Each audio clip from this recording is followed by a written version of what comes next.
One of our main purposes is to serve others. It's one of the ways we shed the gospel, not only through speaking it, but being able to show that Christ-like manner. There's so many different ways to serve. Just meeting other people's needs. Find out what you feel like God is calling you to do and what you like to do and what cause you want to help. If we're not focused on serving those around us, we start to look back at ourselves. And once we get our minds on ourselves, we're not on mission, we're not on assignment. You know, there are people in this nation that are suffering, and there are people in this world that are suffering. And how can I serve those? And in doing all those things, you're able to show the love of Christ. If Christ set the example, and we are seeking Him daily, shouldn't we live out the way He was exemplified?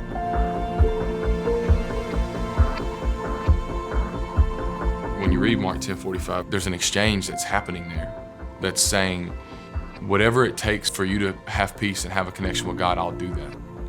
And if we're going to be a ransom to people and we're going to serve people, that means whatever it takes for you to know peace and to know God, then I'll do that. When the Lord is supplying my needs and leading me and I'm close and seeking Him, then the reality of it is I can now offer that to other people around me. For me, what keeps me in a service mindset is not feeling like I'll be punished if I don't do it. It's more so just feeling like, well, what impact am I missing if I don't do this? I can always say, God, when I have a little bit more, then I'll give more.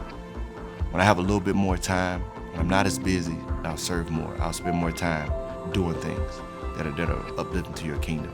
But God is like, you know what? I always need people to pray.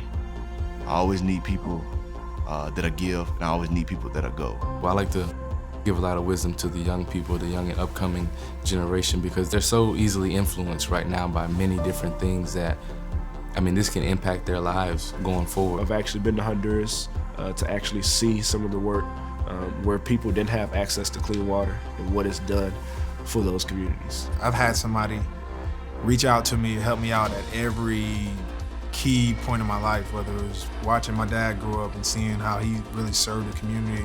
I get to high school and had a coach that poured into me.